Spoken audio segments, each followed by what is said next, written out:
विधानसभेची काल निवडणूक झाली, मतदान झालं. त्यामध्ये सांगली विधानसभेमध्ये एकंदरीत 71% इतकं मतदान झालेलं आहे. आता या निवडणुकीमध्ये आपला यामध्ये खरा कल कुणाला आहे, खरी लढत कुणामध्ये आहे, याबद्दल आपण आढावा घेतो आहोत. माझ्यासोबत आहेत आपले सांगली जिल्ह्यातले महत्त्वाचे सगळे पत्रकार. नमस्कार सर, मुंबई तक मध्ये आपलं स्वागत आहे. नमस्कार. तुम्ही सांगा मला की सांगली विधानसभा निवडणुकीमध्ये कल कुणाकडे असेल आणि एकंदरीत लढत कुणाची झाली? सध्या महाविकास आघाडीचे 5 आमदार आहेत आणि महायुतीचे 3 आमदार आहेत. तर त्याच्यामध्ये एखादा आमदार म्हणजे 4-4 अशा प्रकारचं एक स्वरूपाचं चित्र होईल. प्रत्यक्षात साधारण 5% मतदान हे मागच्या विधानसभा निवडणुकीशी वाढलेलं आहे. याच्यामध्ये सांगली विधानसभा मतदारसंघ, मिरज विधानसभा मतदारसंघ आणि जत या 3 ठिकाणी जवळजवळ साधारण 7 ते 10% मतदान वाढलेलं आहे. त्यामुळे नेमका म्हणजे हा परिणाम आता हिंदुत्वाचा आहे की साधारण लाडकी बहिणीचा आहे की त्या ठिकाणी उमेदवारांनी केलेल्या प्रचाराचा आहे, हा सगळं पाहावं लागेल.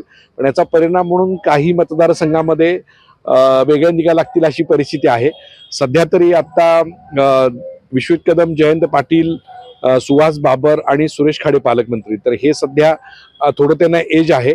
आणि तासगाव, कोटेमंकाळ, शिराळा या मतदारसंघामध्ये थोडी चुरस आहे. जतमध्ये पण थोडी चुरस आहे, असं परिस्थिती आहे सध्या.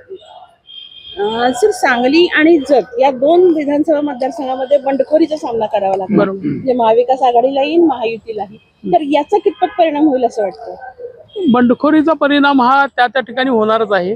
आणि तो एका ठिकाणी म्हणजे सांगलीमध्ये काँग्रेसला होईल आणि त्याच पद्धतीने जतमध्ये तो सत्ता पक्षाला होईल अशी चिन्ह आहेत.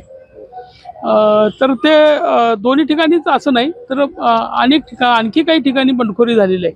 जातीय समीकरण यामध्ये कितपत काम करतील असं वाटतं? जातीय समीकरण प्रभावी ठरतील. आणि जतमध्ये धनगर समाजाचं जसं हे होतं तसं दुसरा उमेदवार हा लिंगायत समाजाचा हे सांगत होता आणि एक उमेदवार हा मराठा समाजाचा मी एकमेव प्रतिनिधी असं सांगत होता. काही प्रमाणात ते मतदान तसं झालं सुद्धा आहे आणि लिंगायत समाजाचं मतदान मात्र त्यामध्ये विभाजित झालंय असं दिसतंय. त्यामध्ये एकूण सांगली जिल्ह्यामध्ये महायुती की महाविकास आघाडी काय वाटतं? सांगली जिल्ह्याची गेल्या वेळची स्थिती जर लक्षात घेतली तर महाविकास आघाडी मागच्या वेळी सुद्धा पुढे होती. यावेळी सुद्धा परिस्थिती अशी आहे की एकामेकाचे जिरवण्याच्या नादात काही ठिकाणी महायुतीचं नुकसान होण्याची शक्यता आहे. तासगाव मधली परिस्थिती कशी वाटते प्रॉपर? तासगावमध्ये आता हे पारंपरिक प्रतिस्पर्धी आहेत दोघे. नव्या जुन्या पिढीचा हा वाद आहे. एक आरारामांच्या काळामध्ये तासगाव तालुक्यातल्या जनतेनं बराच काळ आणि काही काळ कोटेमंकाळ तालुक्यातल्या जनतेनं ते त्यांचं ग्लॅमर, त्यांची पदं हा सगळा भाग पाहिलेला आहे. तर साधारणपणे आबांची छबी त्यांना दिसते रोहितमध्ये आणि नवा नेता आहे, तरुण नेता आहे आणि संजय काकांशी त्याची लढत होत आहे. तर आता संजय काका जुने जाणते अनुभवी आहेत आणि रोहित हा नवा आहे. रोहित बरोबर नवी पिढी आहे असं धरलं तरी सुद्धा रोहित बरोबर आबांच्या काळातले लोकसुद्धा सक्रिय झालेले दिसले. त्यामुळे तासगावमधली निवडणूक निश्चितपणे चुरशीची आहे, अत्यंत चुरशीची आहे. त्याचा निकाल सांगणं अशक्य आहे. पण अगदी सांगायचंच झालं तर तिथं तासगाव आणि कोटेमंकाळ या 2 तालुक्यातल्या यांचा विचार केला तर इकडे अजित घोरपडे आहेत आणि रोहित पाटलांच्या बरोबर उघडपणे असं कोणी मोठा नेता नसला तरीसुद्धा मोठ्या प्रमाणात लोक आहेत, काही समाज स्पेशली आहेत. आणि संजय काकांचं जिल्ह्यामध्ये ज्या लोकांशी बरे वाईट संबंध आहेत, पॉलिटिकल लोकांशी, त्यांची जशी रोहितसाठी कोणाची मदत त्यांना होत असेल त्याच पक्षातलं, तशी संजय काकांच्या काही संबंधासाठी रोहितला मदत करणारे लोक आहेत की जे त्या पक्षातले नाहीत. त्यामुळं तिथं निश्चितपणे चुरशीची लढत आहे. तिथला निकाल सांगणार. मागच्या वेळेला म्हणजे ज्यावेळेला सांगली लोकसभेची निवडणूक होती त्यावेळेला अजितराव घोरपडेंचा बराचसा फायदा विशाल पाटलांना झाला होता. आता तेच अजितराव घोरपडे नेमके संजय काकांच्या बाजूला आले, याचा काय फायदा होईल? नाही, याचा फायदा असा होईल असं की वारं सुटलेलं आहे ज्या दिशेनं, त्या दिशेनं तुम्ही जर ते धान्य टाकलं तर तुमचं काम होतं. त्यावेळेला विशालचं वारं फक्त कोटेमंकाळमध्ये नव्हतं, ते सांगलीपासून आटपाडीपर्यंत होतं. सांगलीमध्ये 10 पैकी 9 लोक सांगत होती की विशाल येतात.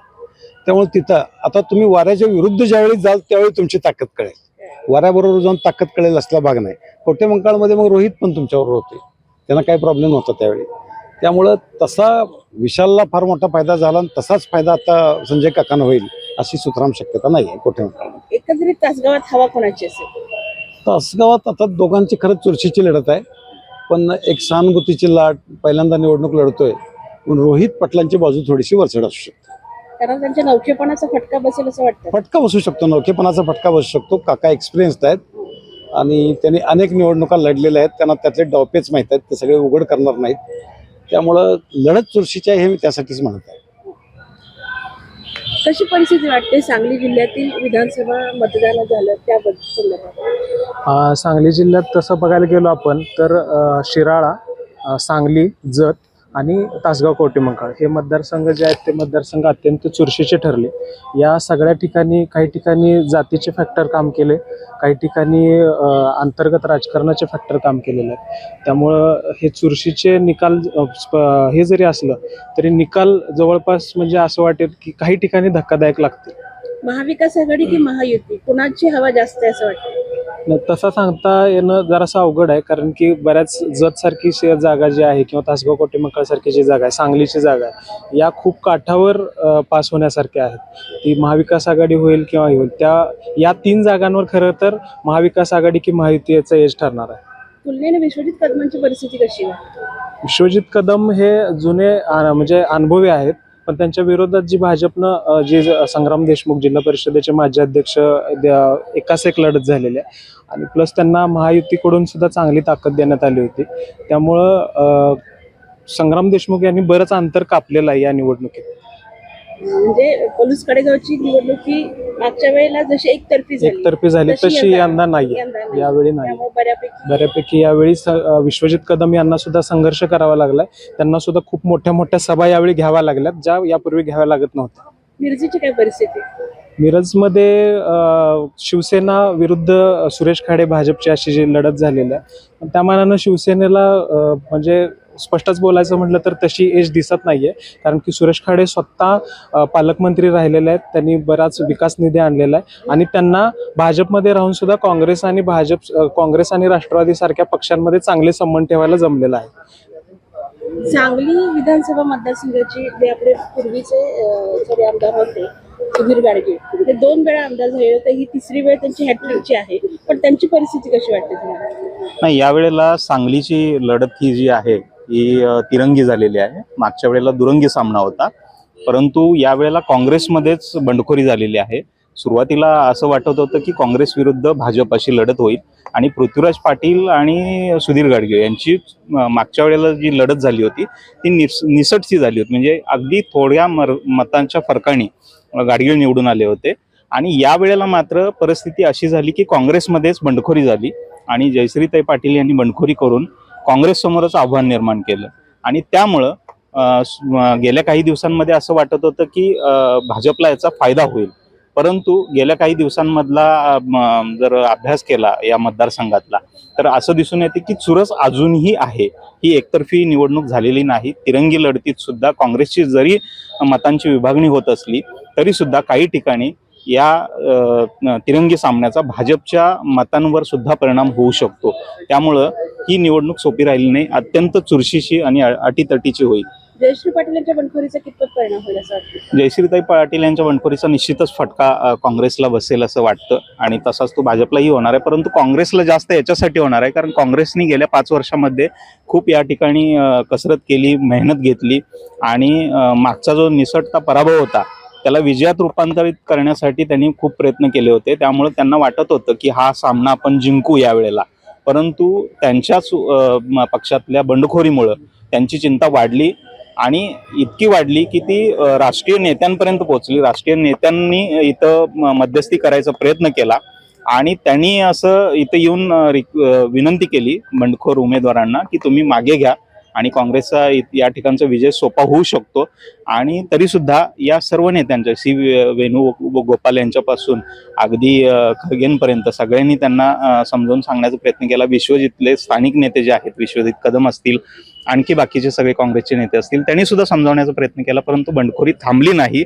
मदन भाऊ युवा मंच जो गट आहे त्यांचा तो फार आक्रमक होता आणि यावेळेला त्यांनी बंडखोरी करायचा निर्णयच घेतला होता आणि त्यामुळे बंडखोरी झाली. पण याचा निश्चितच फटका हा काँग्रेसला जास्त होणार आहे भाजपपेक्षा. गेल्या वर्षी विधानसभेच्या वेळेला 66% साधारणपणे हम्म. मतदान झालं होतं. यंदा 71.57 इतका आहे. हम्म. हा जो वाढलेला टक्का आहे याचा कितपत परिणाम जाणवेल? निश्चितच ज्या ज्या वेळेला मतांचा टक्का वाढतो त्यावेळेला गणितं काही बदलली जातात आणि संपूर्ण जिल्ह्याचा जर अभ्यास केला तर मागच्या वेळेला शिराळ्यामध्ये सर्वाधिक मतदान झालं होतं, यावेळेला पलूस कडेगावमध्ये झालेलं आहे आणि प्रत्येक मतदारसंघामध्ये साधारण 4 ते 5% मतांची टक्केवारी वाढलेली आहे आणि याचे परिणाम काय होतील याची उत्सुकता आता लागलेली आहे. प्रत्यक्षात यावेळेला मतदानाचा उत्साह सुरुवातीला सकाळच्या टप्प्यात दिसून आला नव्हता, पण नंतर वाढला आणि ही मतांची टक्केवारी इतकी वाढली की सांगली आणि मिरज विधानसभा मतदारसंघ हे 60च्या आत होते मागच्या वेळेला, ते आता 60च्या वर गेलेले आहेत आणि त्यामुळं हा जो उत्साह आहे मतदारांचा तो नेमका कुणावर परिणाम करणार, त्याचा लाभ कुणाला होणार आणि फटका कुणाला बसणार याचे तर्कवितर्क सुरू आहेत. परंतु निश्चितच या मतदानाच्या वाढलेल्या टक्क्यामुळे बऱ्याचशा मतदारसंघामध्ये उलथापालथ होण्याची शक्यता आहे. धक्कादायक निकाल तुम्हाला ऐकायला मिळू शकतात याच्यामध्ये या 8 मतदारसंघामध्ये. इस्लामपूर आणि शिराळा हे 2 मतदारसंघ की जे कायम राष्ट्रवादीच्या बाजूने असतात. तर यावेळेला जयंत पाटलांची ही 8वी निवडणूक आहे आणि 3री निवडणूक मानसिंग पाटील नायकांची आहे. या सगळ्या परिस्थितीमध्ये मानसिंग नायकांची परिस्थिती काय असेल? मानसिंगराव नाईक हे राष्ट्रवादीचे ही 3री टर्म आहे त्यांची राष्ट्रवादीमधून. सध्या मधल्या दरम्यानच्या काळात ते अजितदादा गटाकडे जातील अशी देखील आवई उठली होती, परंतु शरद पवार यांच्याशी त्यांचा चांगले संबंध असल्यामुळं ते आहे तिथं राहिले किंवा जयंत पाटील यांचे ते खंदे समर्थक असल्यामुळं ते तिथंच थांबले. त्यांच्या विरोधात विधान परिषदेचे माजी सभापती शिवाजीराव देशमुख यांचे चिरंजीव सत्यजित देशमुख यांना तिथं भाजपनं संधी दिलेली आहे. भाजपनं त्यांना खूप चांगली ताकद दिलेली आहे. इव्हन देशाचे गृहमंत्री अमित शहा यांची सुद्धा सभा त्या ठिकाणी झाली आणि त्याचा निश्चित स्वरूपानं सत्यजित देशमुख यांना यावेळी फायदा होईल असं दिसतंय.